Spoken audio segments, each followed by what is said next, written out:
So hello everyone, I hope my audio is clear. मुझे नहीं पता कि इस फ़ैन का ऑडियो आ रहा है कि नहीं आ रहा है। लेकिन ठीक है, देखता। तो एक हाथ से मुझे ये माइक पकड़ के रखना होगा, तो लेकिन मैं समझाने के लिए पेन यूज़ करूँगा, तो आप लोगों को इतना दिक्कत नहीं आएगा। तो आज हम लोग देखने वाले हैं कि बेसिक ट्रिगोनोमेट्रिक रेशियोज़ क्या होते हैं। 2 हज़ार साइन थीटा, कॉस थीटा और टैन थीटा। ये इन तीनों के बारे में हम लोग जानेंगे। और इनको छोड़ के भी और 3 एंगल्स होते हैं, मतलब रेशियोज़ होते हैं बेसिकली, जो कि है कोसेक थीटा, सेक थीटा और कॉट थीटा। इनके बारे में भी हम लोग जानेंगे, बस बेसिक सा ही डेफिनेशन लेंगे। तो पहले हम जानते हैं कि ट्रिगोनोमेट्री है क्या। देखिए, ट्रिगो में जो ये ट्री है ना, ये और कुछ भी नहीं, ट्रायंगल को रिप्रेजेंट करता है कि भाई ट्रायंगल के लिए है। और मेट्री मतलब कैलकुलेशंस। तो मैथ्स मतलब मेट्री को आप मैथ्स के साथ जोड़ सकते हो। तो trigonometry is a branch of mathematics which studies about triangles, which studies about angles and sides. तो उसी को हम लोग ट्रिगोनोमेट्री बोलते हैं।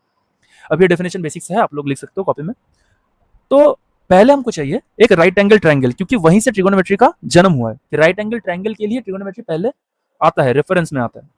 इधर राइट एंगल ट्रायंगल में क्या होता है कि एक एंगल 90 डिग्री होता है, और जो एंगल 90 डिग्री होगा उसका जस्ट ऑपोजिट वाला जो साइड होगा, मतलब ये वाला साइड, इसको हम लोग बोलते हैं हाइपोटेन्यूज। तो हम लोग ऐसे एच वाई पी लिख देते हैं, एच वाई पी। इसको हम लोग बोलते हैं हाइपोटेन्यूज। इसके बाद ये जो दो एंगल है, एक एंगल ये है और एक एंगल ये है, इनमें से हम किसी भी एक को थीटा बोल सकते हैं या फिर अल्फा बोल सकते हैं, जो भी मर्जी बोल सकते हैं। कोई भी ग्रीक लेटर से आप लोग इसको डिनोट कर सकते हो। लेटर से इसको हमने थीटा बोला, ठीक है। तो जो एंगल थीटा होगा उसका ऑपोजिट वाला जो साइड होगा उसको हम लोग बोलेंगे परपेंडिकुलर। मतलब ये तो हो गया।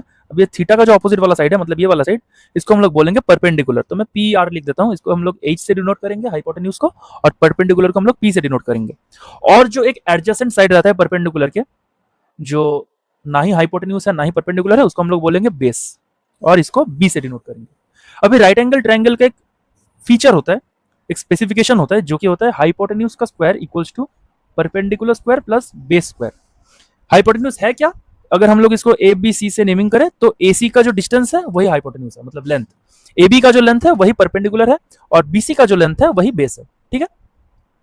एंड ये सब क्या है? ये sine theta, cos theta, tan theta, ये है ratios of this length, ratios of length. ये जो हाइपोटेन्यूज है, परपेंडिकुलर है, बेस है, इनका ही रेशियोज हम लोग sine theta, cos theta, tan theta से डिनोट करते हैं, ठीक है। अब इनका वैल्यू क्या होता है? तो साइन थीटा, इसका वैल्यू क्या होता है? पहले हम लोग एक सेंटेंस याद करेंगे। पंडित बद्री प्रसाद हरी हरी बोल। ये सेंटेंस आप लोगों को याद रखना होगा, तो ही आप लोगों को साइन थीटा, कॉस थीटा और टेन थीटा का वैल्यू याद रह जाएगा। कैसे? ये जो पहले हम लोग के पास पंडित हरि प्रसाद है, इसमें हम लोग पी और एच को लेंगे, इधर से इस पी को और इस एच को, और इन दोनों का रेशियो ले लेंगे। तो साइन थीटा का वैल्यू क्या हो गया? P upon H. फिर ये जो बद्री और हरि है, इनका रेशियो लेंगे, मतलब बी और एच का, तो हम लोग को मिल जाएगा कॉस थीटा का value. Cos theta equals to B upon H, B मतलब बेस।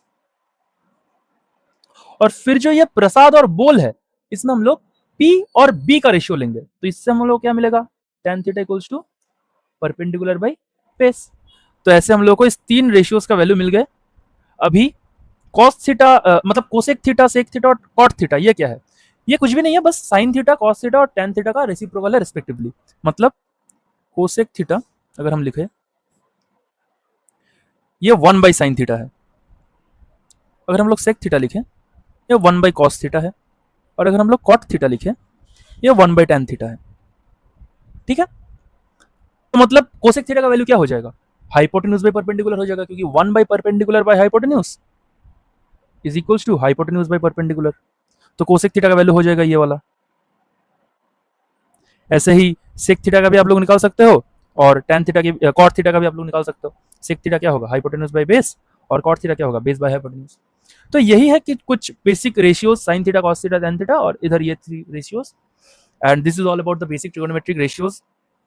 बाकी अगले पार्ट में हम लोग वैल्यूज से भी देखेंगे। अगर इस हाइपोटेन्यूज, परपेंडिकुलर और बेस की जगह पे कुछ न्यूमेरिकल वैल्यूज आ गए, फिर इस थीटा के जगह अगर कुछ न्यूमेरिकल एंगल्स आ गए, या फिर इसको अगर हम लोगों ने थीटा मान लिया, तो कैसे चेंज होते हैं वो हम लोग अगले पार्ट में देखेंगे।